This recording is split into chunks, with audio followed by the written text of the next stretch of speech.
Michelle ASMR.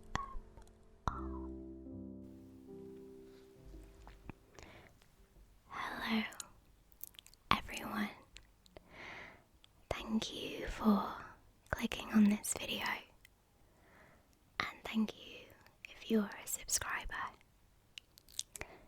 Welcome to this video today. I'm going to be doing a Draw My Life.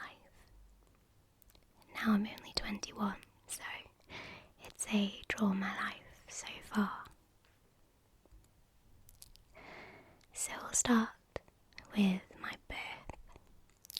I was born on January the 1st, 1997, in the United Kingdom, in a little town called Bury, which is in Greater Manchester. And I was born to my mum and my dad, Michelle and Simon.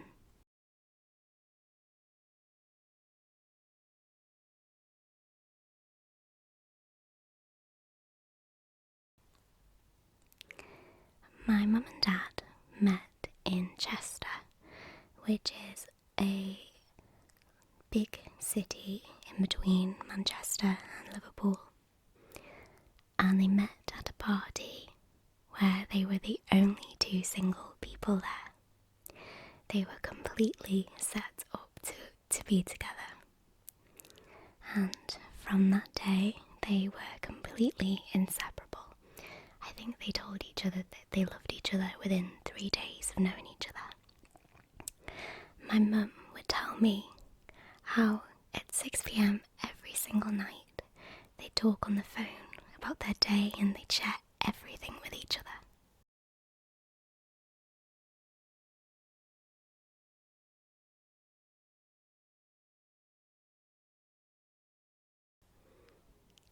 On the 19th of May 1990, they married and they settled into their first little home.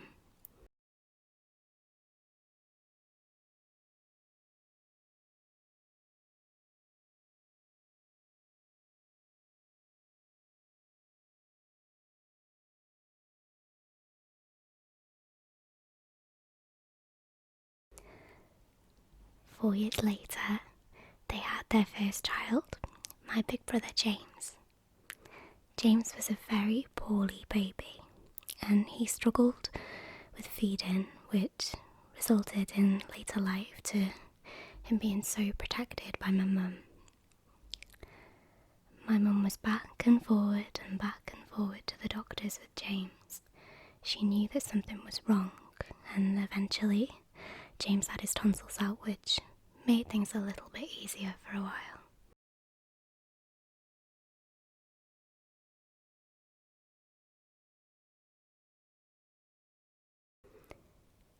My dad worked for my grandpa's family business, making pizzas, which he worked very, very hard at. Him and my mum decided to move to Bury so my dad could be closer to the factory. My mum stayed at home so she could look after my brother. My dad sometimes worked 80 plus hours a week, so he was so tired. He made little money and my mum didn't bring any money in herself, and it started to make my dad very ill. Their first year in Bury, I came along. I remember my mum telling me that when I was born, my brother came into the room and insisted I was a boy and said, "I want to hold him, I want to hold him." And I was born on the 1st of January, so New Year's Day, and I am the first baby born in 1997, natural birth in the UK.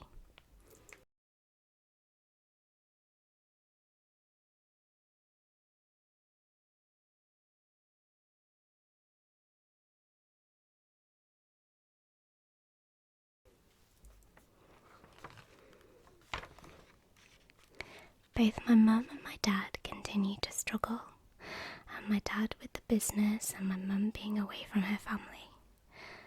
Eventually, we moved back to Chester, where I grew up.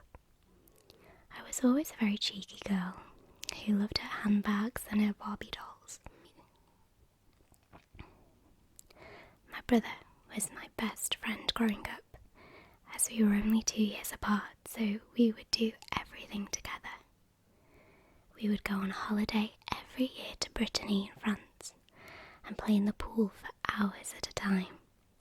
We'd have those little sticks that you could throw in the pool and we'd dive down to get them.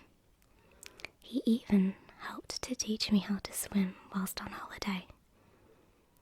My favourite part of our French holidays was our chocolate hunts. The owners of the villas would hide the chocolates around the wooded area they owned, and we would chase around to find them. The little ones like me always had a head start, but the bigger kids would always race around and win. My brother won almost every single time, but he would always share his prize and his chocolates with me. I started primary school when I was 5. I was so excited because I always loved to be praised.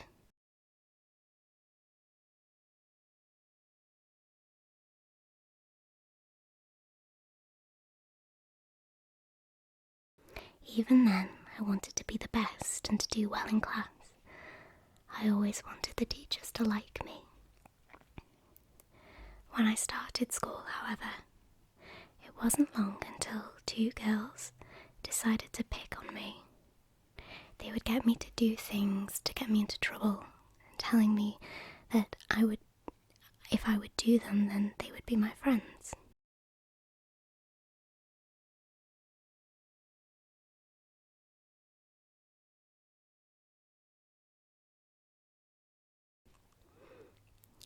After school was my favourite time of all.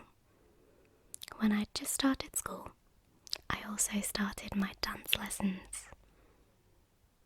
We would do ballet, tap, and modern.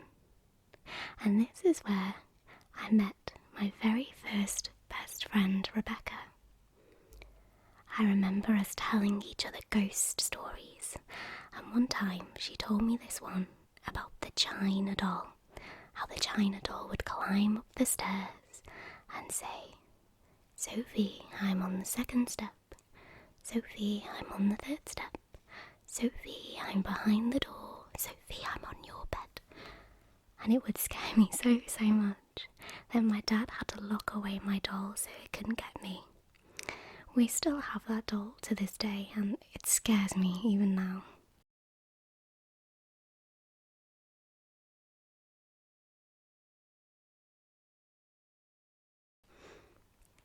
When I turned about 8, I started to get bullied badly for my weight. I would cry because I couldn't get a pair of jeans to fit me, and jeans were very popular in the early 2000s.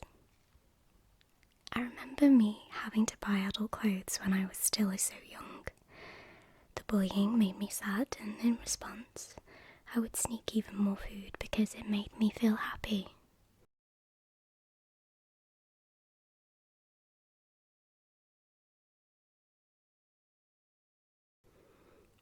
At this time in my life, my grandpa had passed away after battling with Alzheimer's, which was really tough on my dad, as he had such a love-hate relationship throughout their life.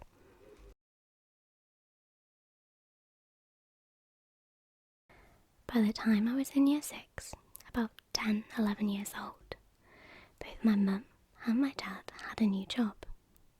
My mum was a new preschool manager, and my dad drove cars for BMW.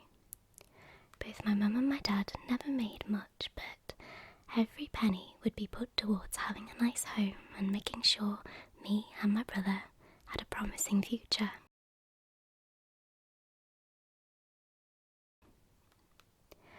At this age, my mum started becoming aware of a mole that had grown larger on her leg.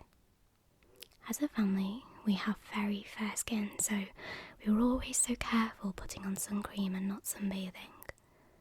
My mum went to the doctors and she found out that it was skin cancer. I didn't know it was cancer at the time because they wanted to protect me.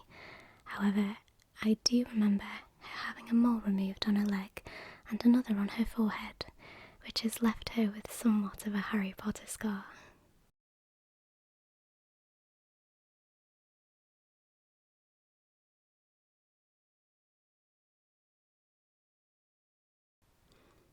When it was time for me to go to high school, I was so excited. I loved to learn and I couldn't wait to do higher maths as I was very good at it. I started high school with my two best friends, Emily and Kira. We would make dance routines in the playground, sing High School Musical, and talk about how much we loved Zac Efron. And I still do. All three of us were inseparable until some confusing incident happened which led to some childish cyberbullying on MSN. Do you remember MSN? And as a result, we lost our friendship with Kira, which was a shame looking back.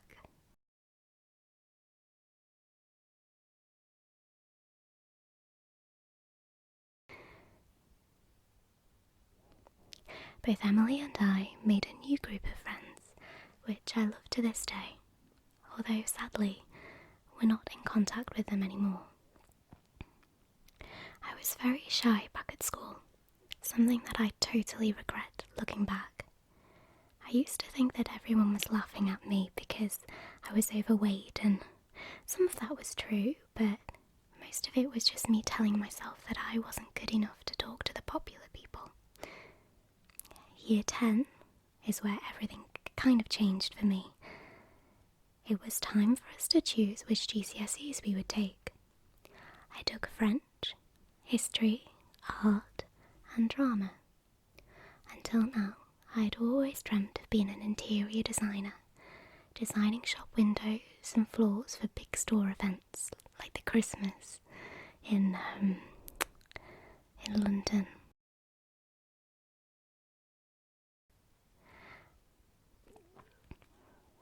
But when I started my drama GCSE, I fell in love with acting more than anything else in the world. I was scared to start my drama class because none of my friends took the subject, so I had to make a friend quick. That's where I met Sky. Sky was like my left arm. We did everything together and became inseparable. Whilst doing my GCSEs, my brother had just turned 17 and started learning to drive.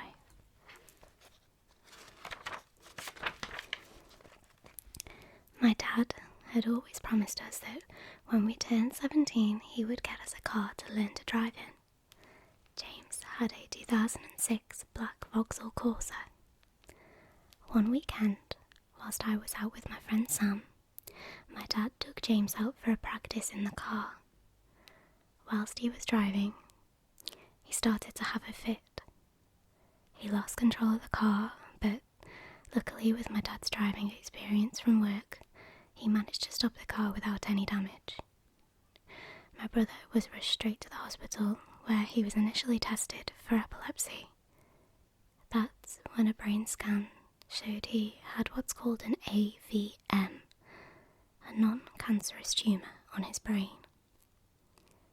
From this day, James had multiple operations to try and shrink the tumour, but it kept growing back. Ultimately, my mum and dad had to make the decision to have open head surgery for James, as if it wasn't done, he most likely wouldn't live past 40. At this time, I had finished my GCSEs and done well. I stayed at the same school to complete my A-levels, and I gave up my dancing classes because of stress. At this point, I'd lost all of my childhood weight and I started getting some attention from boys. Would you believe it? I was very, very shocked. James had his open head surgery while I was studying. I started to struggle focusing on school because my family life was difficult, and instead I started to party and drink. I saw a few boys here and there, and I met my first boyfriend at 17 through a friend when doing the National Citizen Service Programme. Things were good between me and him for a while, until he started to show signs of anger. He was very controlling, and I lost quite a few friends because of it. Coming to the end of our relationship, I'd just passed my driving test and he'd failed his theory. He threw things around the room, and at that point things kind of clicked for me that maybe he wasn't the man that I thought he was. Anyway, I'd just started a job at Marks and Spencer's in the cafe for a Christmas temp job. It had just turned our 6-month anniversary, and I'd just finished my shift and planned to meet up with him. He turned up outside my house, and he had a scarf around his neck. He pulled the scarf down, and he had multiple hickeys on his neck. He had been out drinking the week before and told me that he didn't love me and probably never did. Stupidly, I stayed. Now, he'd gone out again and woken up in his ex-girlfriend's house with hickeys all around his neck. He swears that nothing happened, but it's fair to say things didn't go any further after that day.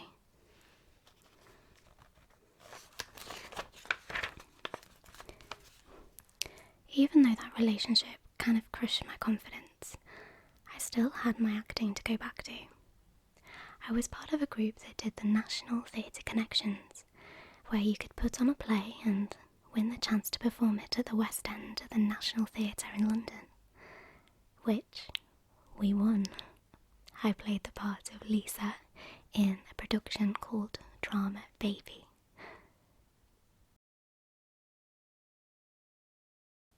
I started going on dating apps, shamefully, and that's where I met Matthew. Turns out we had mutual friends and we met and hit things off straight away. We've now been together for 3.5 years. My previous boyfriend had convinced me not to go to university, so I declined my application for that year. When it came to the summer, I was panicking about what I wanted to do with my life. I'd failed my A-levels, I had no job, so I decided to get a job at Ed's Easy Diner, working as a waitress. I enjoyed my job for a while, but then I felt like I needed to be on stage. That's when I found my university I'm at now. They had a performance degree that I had enough UCAS points for, and it wasn't too far from home. I was so excited to move into university halls and make friends. I must have spent hundreds on bedding and decor for my room and kitchen. Turns out, university halls was not for me. I lasted about 36 hours before giving in a cancellation fee and moving out again. I'm definitely a home bird, and being near my family and Matt is what's most important. Luckily, I was close enough to where I could just commute every day. When I first started university, we performed Alice in Wonderland for the Christmas production. First years are always chorus members, but I met my most beautiful friend Olivia whilst there.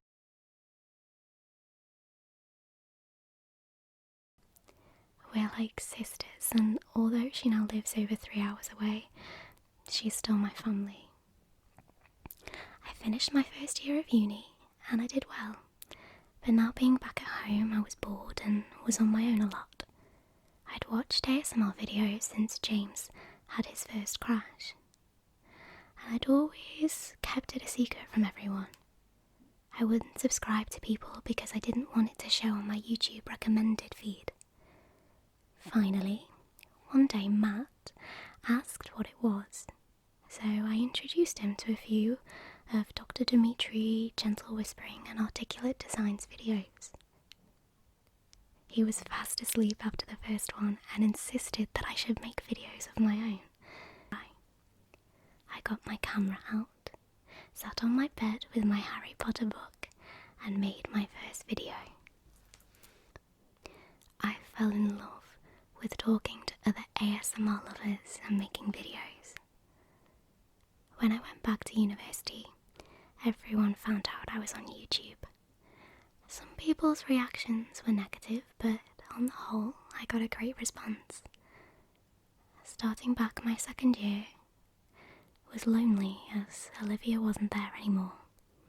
However, I found out we were doing my favourite musical, Blood Brothers, for our Christmas production.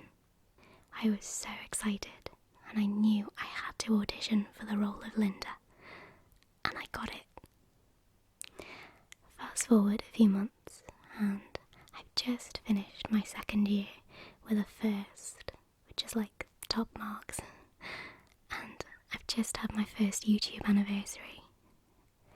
Me and Matt have got a Disney World trip coming soon, and I feel more loved than ever in the ASMR community. There's been ups and downs so far in my 21 years, but I'm so fortunate to be where I am today. Things aren't always straightforward, and my anxiety does get the better of me most days.